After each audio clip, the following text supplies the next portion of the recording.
জামাত ইসলামী নারীদের মধ্যে কাজ করছেন বা নারীদের আলাদা ফোরাম রয়েছে, সেটা তো সাংগঠনিক একটা এরিয়াই, বাট আসলে যদি রাজনীতির অঙ্গিনায় বলি তাহলে সেটা আসলে কতটুকু প্রতিফলন হচ্ছে। যেমন জামাত ইসলাম কিন্তু কোনো ক্যান্ডিডেট দেয় নাই, নারী কোনো ক্যান্ডিডেট দেয় নাই। জি জি তো সেক্ষেত্রে রাজনীতির অঙ্গিনায় জামাত নারীদেরকে কিভাবে কাজে লাগাচ্ছে। এবং এখানে আরেকটা বিষয় হচ্ছে, আমি আজকে যে রিপোর্ট দেখেছি যে প্রায় ৭২টি জায়গায় নির্বাচনী প্রচারণার কাজে নারীদেরকে হামলা করা হয়েছে। তো সেক্ষেত্রে জামাত নারীদেরকে এক জায়গায় সামনে আসা যে উপায় বা এমপি ক্যান্ডিডেট দিলেন না, আবার নারীদেরকে কাজে লাগাচ্ছে প্রচারণার জন্য। তো এটাকে আসলে অনেকেই নেগেটিভলি দেখছে। আপনি এটা কীভাবে ভাবছেন এটা?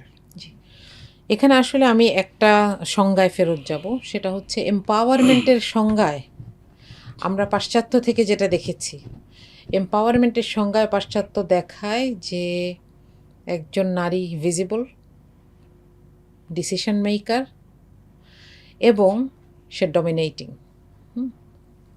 এই সংজ্ঞাটাতে সমস্যাটা কি এটা দেখার আগে আমি আপনাকে বলি যে আপনি শেষ কবে সারা পৃথিবীর কয়টা দেশে প্রেসিডেন্সিয়াল পদে নারীকে দেখেছেন?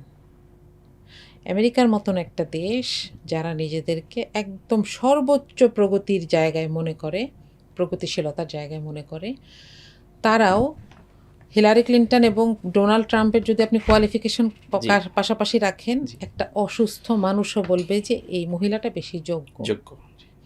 কিন্তু তারা এখানে আসতে দেয় নাই আমি বলবো, কারণ নারীর যে সুপ্রিম পাওয়ার সেইটার ক্ষেত্রে তারা মুখে এক কথা বলে কিন্তু তাদের আচরণে আরেক কথা। হ্যাঁ, এখন যদি আসি, আপনি বরং দেখবেন যে একটু কম উন্নত জাতিগুলাই এ ব্যাপারে কম ভয় পায়। আপনি আমাদের দেশের ইতিহাসই দেখেন না, 91 সালে বেগম খালেদা জিয়া যখন কাঁধে দায়িত্ব তুলে নিয়েছিলেন, তার পলিটিক্যাল এক্সপেরিয়েন্স কি? জিরো। তার পলিটিক্যাল অ্যাফিলিয়েশন কি? জিরো। আপনি যদি এডুকেশনাল কোয়ালিফিকেশন বলেন, সেখানেও খুব রিমার্কেবল কিছু নাই, কিন্তু তিনি অত্যন্ত দায়িত্বশীলতার সাথে কাজ করেছেন এবং শেষ দিন পর্যন্ত চেষ্টা করে গেছেন একটা দল তৈরি করার জন্য যেটা বাংলাদেশে জাতীয়তাবাদের পক্ষে কথা বলবে। তিনি পেরেছেন কিনা সেটাকে আমি আলাদা রাখছি। এবং এরপরে আমরা নারী প্রধানমন্ত্রী আরও দেখেছি, শেখ হাসিনাকে দেখেছি। তো এখানে আসলে বিষয় হচ্ছে যে সংজ্ঞাটা আমি কোত্থেকে নিচ্ছি। এখন একটা জিনিস দেখেন, নারীর এম্পাওয়ারমেন্টের আমি যে সংজ্ঞাটা দেখছি সেখানে বলা হচ্ছে যে নারী নিজের সিদ্ধান্ত নিজে নিতে পারবেন। তো একজন জামাতের মহিলা আর অন্য দলগুলোর মতোই তারা, আপনি দেখবেন আমি এখানে আসার সময় নির্বাচনী ক্যাম্প দেখছিলাম, সেখানে মহিলারা বসে আছেন, জামাতের মহিলারাও নির্বাচনের কাজ করছেন, পুরুষেরাও কাজ করছেন। কিন্তু মহিলারা যখন কাজ করছেন সেটাকে বলা হচ্ছে যে তাকে ব্যবহার করা হচ্ছে। আপনি শব্দগুলো খেয়াল করেন, এটা শুধুমাত্র ইসলামী দলকে বলা হচ্ছে, এটা আর কোনো দলকে বলা হচ্ছে না। ঠিক আছে, এক। দ্বিতীয়ত হচ্ছে এই যে নারীর সংসদে প্রতিনিধিত্ব করা, এটাকে কেউ রাজি না।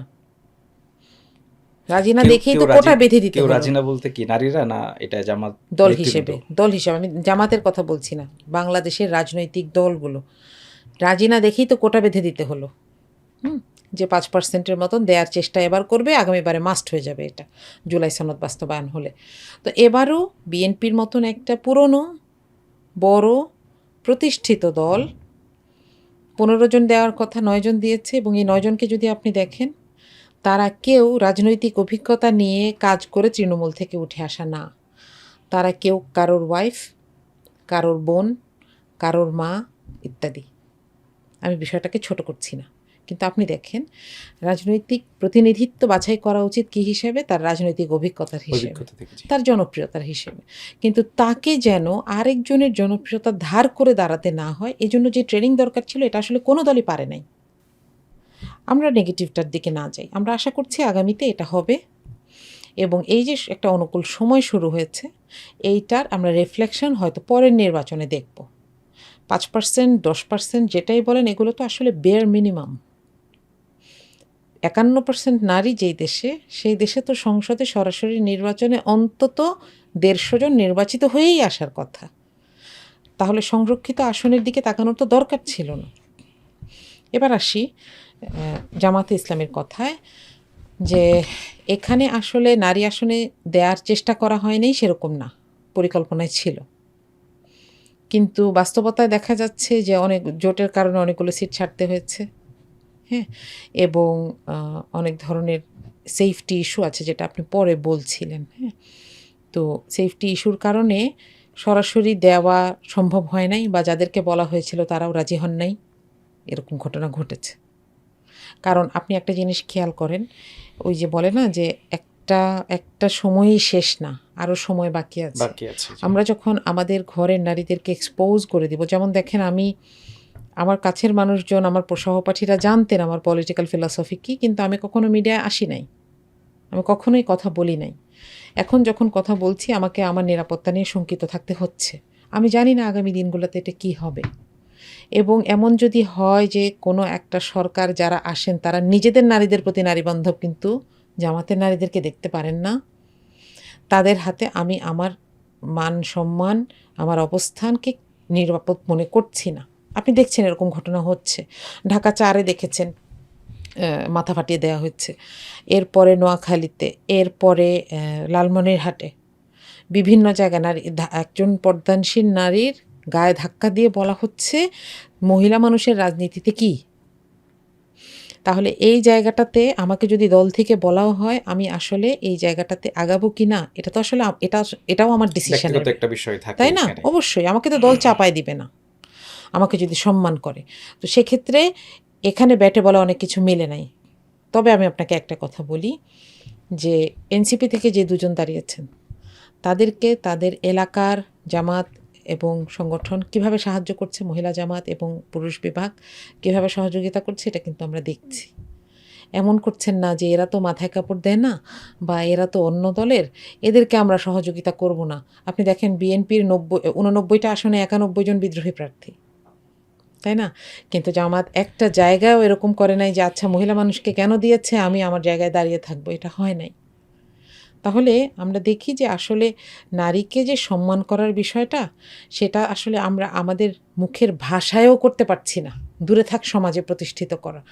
আমি এটা রিপিট করতে চাই যে একই দল যখন সংসদে কাউকে প্রার্থী দেয়নি সরাসরিতে, তাকে আমরা বলছি যে নারীকে দাম দেয় না, আর যখন ফিল্ডে নারী কাজ করছেন, স্বেচ্ছায় শ্রম দিচ্ছেন, তাকে বলা হচ্ছে কাজে লাগাচ্ছে। তাহলে এই কনসেপ্টগুলো আমরা সব ওয়েস্ট থেকে পেয়েছি, এবং কোনো রকম চিন্তা ভাবনা বিবেচনা ছাড়া ছেড়ে দিচ্ছি। আমরা কনসিডার করছি না যে এই একটা দল এই 15 বছরে, ফ্যাসিস্টের 15 বছরেও সারা দেশে ভাইস চেয়ারম্যান নির্বাচিত করেছে, ওয়ার্ড কমিশনার নির্বাচিত করেছে, 48 জন ভাইস চেয়ারম্যান, 38 জন ছিলেন, এবং 116 জন ইউনিয়ন পরিষদ মেম্বার ছিলেন। এরা শুধু জিতে আসা মানুষ, কম্পিট করেছে আরও বেশি। তাহলে এই দলটাকে আমি কিভাবে একিউজ করি যে সে নারীকে পছন্দ করে না, বা নারীকে সামনে দেখতে চায় না, নারীর ক্ষমতায়ন পছন্দ করে না? হ্যাঁ, তো আমার মনে হয় এখানে একটা দুইটা কথা না দেখে পুরোটা সিনারিওকে একসাথে দেখতে পারা উচিত। জি আপা, আমি একটা কোশ্চেনটা আবার রিপিট করতে চাই, জি। যে যেমন হচ্ছে জামাত ইসলাম হিন্দু প্রার্থী দিয়েছে, যেটা অনেকে ভাবেনি এর আগে।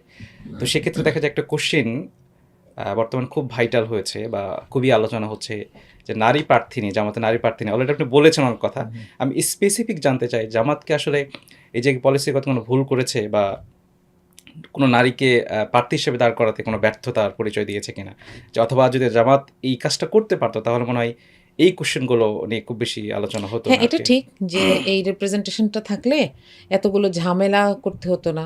আমি যেমন ধরেন আমি ব্যক্তিগতভাবে ক্লান্ত এটার জবাব দিতে দিতে, হ্যাঁ, তো এই ঝামেলাটা করতে হতো না। তবে আগামী দিনগুলোতে এই সিনারিওটা পাল্টে যাবে, আমি আপনাকে এতটুকু বলতে পারি।